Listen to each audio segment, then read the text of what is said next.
Hey guys, how are you doing? So there is a lot of drama between the US and European countries, specifically because of what Trump did.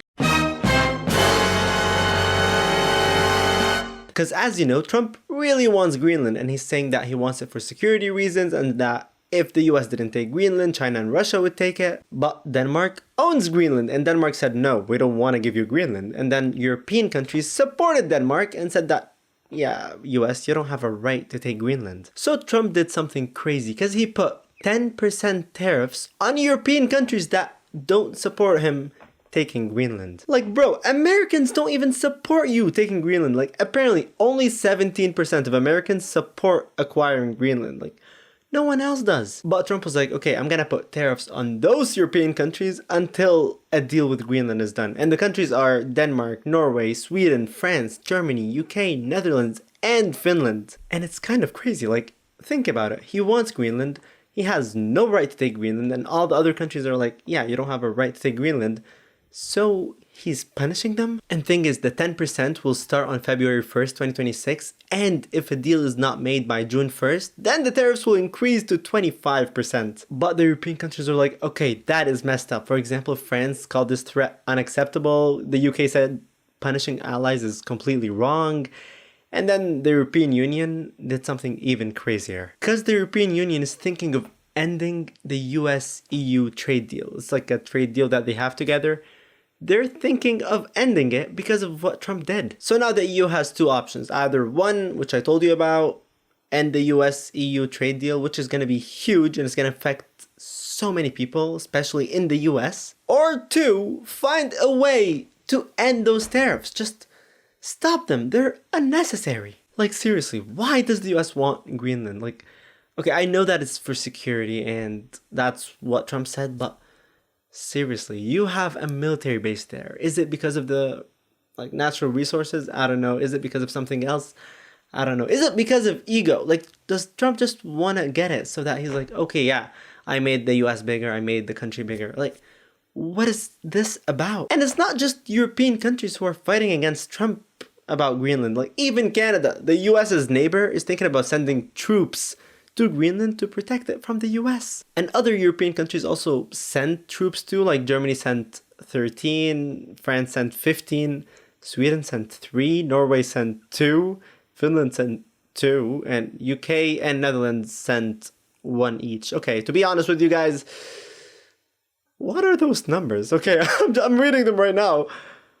What is one officer gonna do? Like, you're sending one person? But anyway, they sent people, so that means that they're trying to show that they're trying to protect Greenland. I don't know what one person would do from one country, but yeah, like, Greenland itself is not big anyway. Like, Greenland only has 57,000 people, like 5,000 people protested in Greenland, and that's like 10% of its population. That's crazy. So Greenland is not even big when it comes to the population. So we will see. We will see what's going to happen. We will see if American troops are going to go to Greenland anytime soon.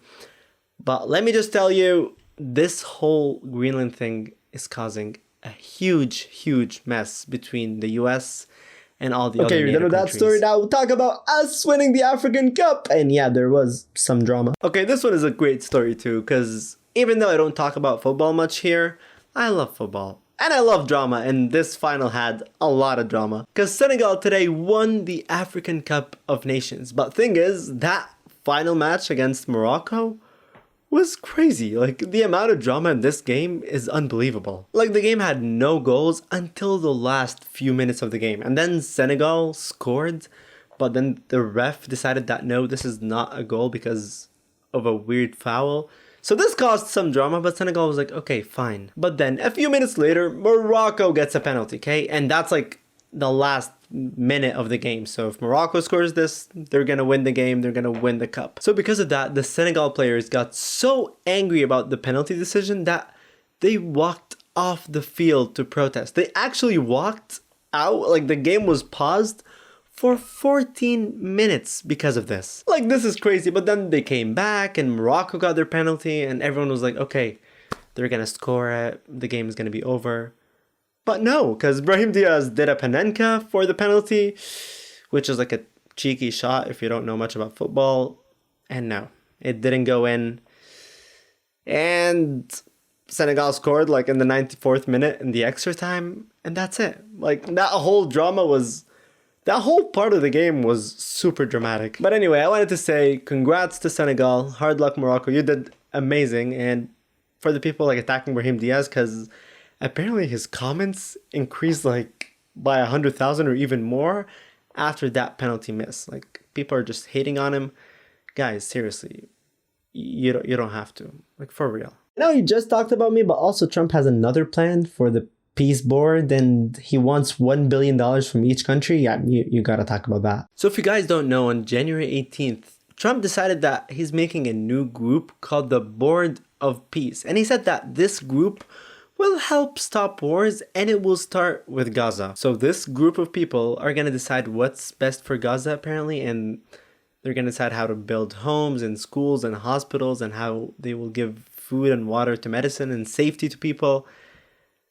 Basically, they're doing the UN job, but Trump said that the UN is slow and it doesn't work too well, and that's why he said that his board will be faster and stronger. And also Trump said that he will be chairman for life of this board. So yeah, Trump is making a new UN basically, okay? And also 60 countries were invited to join this peace board. So far, sure. Like kind of weird, like Trump in a few years won't be the US president, but he will still be the chairman. But sure, we'll let this pass. But the weird thing is that he said that countries can join for free for 3 years. So if you're a country that was invited to be on Trump's peace board, you can join in for free, but only 3 years.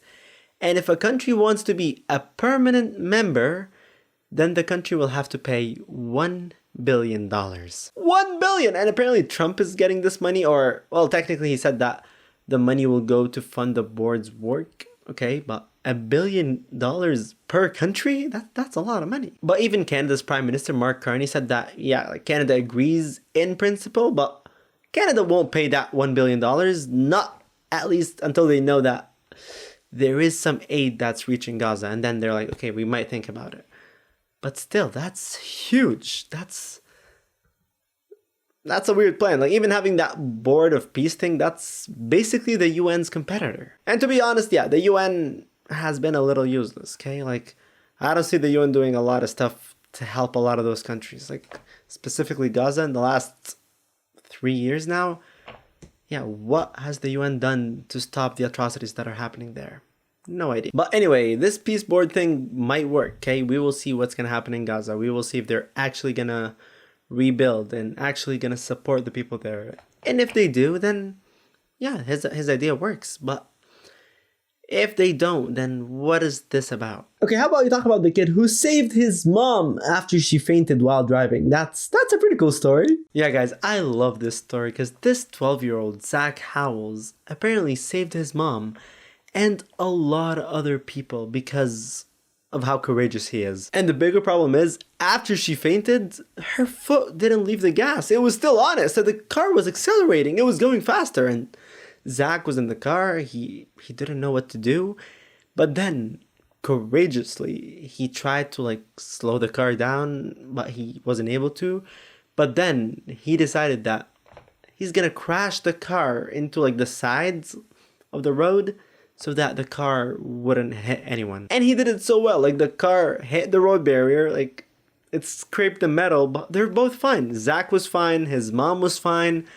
And because of him, no one else on the road got hit. That's actually amazing. And then right after the car stopped, he shut off the engine, made sure that the car isn't moving, and then he called emergency services. But that's not all, because right after his mom woke up, he tried to calm her down. Like, that's a 12-year-old, okay? He was trying to calm his mom down. Like, actually, this whole thing is recorded. Let's see what he told his mom. Mom, it's alright. Calm down. It's fine. Hold my hand. You okay? You okay? Mom, please. This is amazing. And then a few weeks later, he was invited to the police headquarters in Worcester, and the police gave him the Chief's Constable Commendation. Commendation. Yeah, commendation. And it's apparently a special bravery award. So, Zach, you deserve it. You did amazing.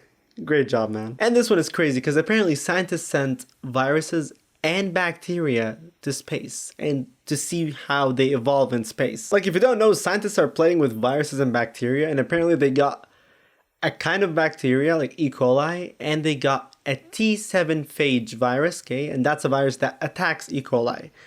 And they have them together and they see who would win, like if the virus would attack E. coli, okay? So they have them fight, and usually they have them fight here on Earth, right?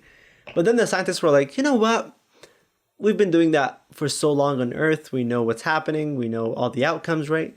Let's try something different. Let's send the bacteria and the viruses to space. And they did that. They sent them to space, but apparently the viruses and bacteria acted differently in space. Like, the virus did not infect the bacteria right away. It was slower.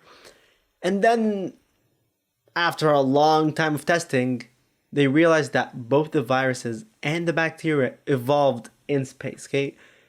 They became different. And apparently their evolution was way different than the one that was on Earth, okay? So we now have space viruses and space bacteria, and that's what scientists are doing. But even though it looks like I'm making fun of this, I'm really not, because scientists are doing something amazing with this. Because right now there is a huge problem in the world. Like, some bacteria no longer respond to medicine. So if you have a bacterial infection or a disease, taking antibiotics won't even work because the bacteria evolved so much. So the scientists are thinking of using viruses to treat bacterial infections or bacterial diseases instead of antibiotics, right?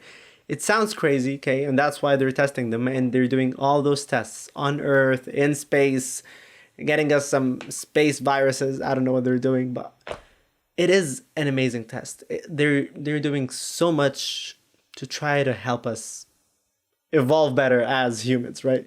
Like, not die because of bacterial infections. And a lot of people use antibiotics wrong in the first place, and that's why, like, the bacteria just evolved better. But yeah, this is something I did not expect either. Space viruses, wow. Anyway, that's all for today, guys. I love you all. Again, if you want me to talk about another topic, let me know, and I will see you tomorrow.